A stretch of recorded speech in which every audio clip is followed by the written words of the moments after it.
So I got reincarnated as a little snake in the mortal world and nearly got squashed flat while hibernating. I was furious and ready to bite this guy to death, until I noticed he was giving off some serious dragon energy. Back when I was still cultivating, I'd heard that mortal emperors carry dragon energy, protected by the heavenly Tao. Mess with them, and you're bringing endless karma down on yourself. My true form is a Jiao. I failed to ascend into a dragon and got reborn as a snake. This second chance, the heavenly Tao gave it to me. If I went after this guy, the heavenly Tao would not let me off the hook. But messing with my hibernation? That's not something I could just let slide. So I pulled back my venom sac. No killing. But a few bites? That's fair game. Except, his blood was surprisingly sweet, so I just went ahead and drank my fill. But after I was done, his breathing got even weaker. And out of nowhere, thunder started rumbling across the sky. Pretty obvious what that meant. If this guy died, heaven was going to blame me.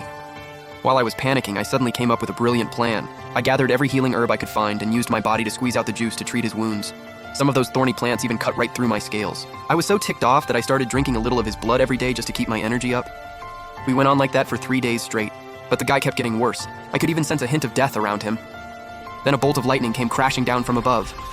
I nearly jumped out of my scales. If that lightning hit me, I'd be straight up vaporized. In the end, I gritted my teeth and channeled every last bit of my cultivation into him. If he lives, I'm collecting double. If he dies, well, I'll just eat him. With that thought in mind, I slowly drifted off. Xiao Yunzheng opened his eyes to find a white snake coiled right on his chest. What the? Did I fall into a snake pit or something? He'd been hunted down by men in black, accidentally fell off a cliff and was pretty sure he was dead.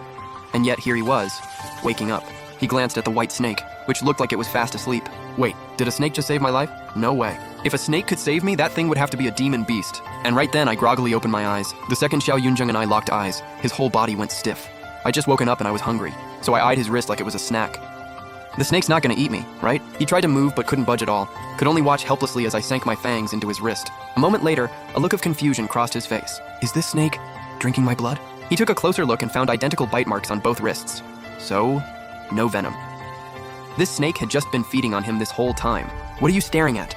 I had a little drink. Stop looking at me like that. You're not venomous? I tilted my head and nodded twice, then shook it a few times. This snake actually understands me. How many days was I out? He blurted it out without thinking, then caught himself. Just because the snake could understand him didn't mean it could answer. Watching him look all flustered like that, I felt a little amused. I drew a 5 with the tip of my tail, then turned and headed out to find him some food. After all, he was my personal blood supply. It was freezing out. My wounds were killing me, and I had 0 cultivation left. I almost said forget it, but if he didn't eat, there'd be no blood for me to drink. So I dragged myself over to the wild fruit tree. I told myself, once I get back and feed him, I'm drinking my fill. I climbed up, grabbed a few fruits with my tail, and picked up some herbs on the way back. Hearing a familiar hiss, Xiao Yunzheng looked toward the cave entrance to see me curled up, dragging myself along with great difficulty. My tiny tail was wrapped around 2 or 3 fruits and some herbs. My scales were caked with dried blood. For a moment, something caught in his chest. He was actually feeling something deeply human from a little snake. What shocked him even more, I rolled the fruit right up to his lips, then used my body to grind up the herbs and press them onto his wounds. His eyes narrowed. No wonder the little snake was covered in cuts and reeked of medicine. So that's what it had been doing. Little snake, you're the one who saved me? I nodded and stared at Xiao Yunzheng eagerly. Come on, eat up! Under my watchful gaze, Xiao Yunzheng took a bite of the fruit, and his face immediately scrunched up. It was sour, bitter, and ice cold. But in weather like this, having anything to eat at all was a win. He pushed through the flood of sourness in his mouth and choked them down 1 bite at a time. After 3 whole fruits, somehow he felt even hungrier. Once he finished, I let out a couple hisses and flashed my fangs. You want blood again? I nodded. And before he could even respond, I'd already sunk my fangs into his wrist. His blood supply was still too low. I needed him eating more. I made a mental note to catch him some actual meat tomorrow. After I was done drinking, I felt all warm and cozy, and suddenly very sleepy. So, under Xiao Yunzheng's totally blank stare, I slid over to his chest and curled up to sleep. Is this snake using my chest as a bed? 2 days later, Xiao Yunzheng was recovering well enough to sit up a bit. He was a little puzzled though. He was healing way too fast. Before he could figure it out, a familiar hissing cut him off. There at the cave entrance, I dragged in a wild chicken. He quickly checked me over, no new injuries, and breathed a small sigh of relief. But he had nothing on him. How was he supposed to deal with a whole raw chicken? He sighed helplessly. There's no way I can eat this. But you can. He knew snakes swallowed prey whole, but this chicken seemed a bit too big for me. So the 2 of us, 1 man, 1 snake, just sat there staring at the chicken. Xiao Yunzheng shook his head. Forget it. I'll just eat the wild fruit. Come on, eat it. I staked that thing out for 2 whole days. Xiao Yunzheng looked at me helplessly. He could move now, and he hesitantly reached out 1 slender fair hand and gently set it on top of my head. The nerve of him. I'm a snake ancestor. You don't just casually pat my head. But then again, he's my blood supply. So I gave a little nudge and rubbed my head against his palm. Xiao Yunzheng felt his heart soften just a little.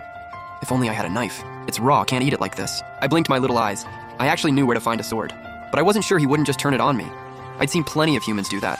The second they got a weapon, all that gratitude went right out the window. I saved him and drank his blood, What if he decided I was a monster and tried to kill me? I slowly crawled back onto his chest and coiled up. I don't gamble on human nature. Last lifetime, I trusted a human once, and at the most critical moment of my dragon ascension, that person rallied a whole army of cultivators to take me down. I had no choice but to blow up my demon core and take them all with me. This life, I was done with humans. If his blood weren't so good for me, he'd already be a pile of bones. Watching Xiao Yunzheng gradually move around more freely, I decided to hand off food duty to him. My job? Navigate and drink blood.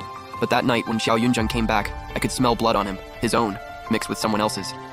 The second he stepped into the cave, I snapped to attention. I watched him warily. He was gripping a sword, walking toward me step by step, like a god of death. Just as I feared, the moment he got a sword, he was going to stab me in the back. I reared up, bared my fangs, and let my venom sac swell.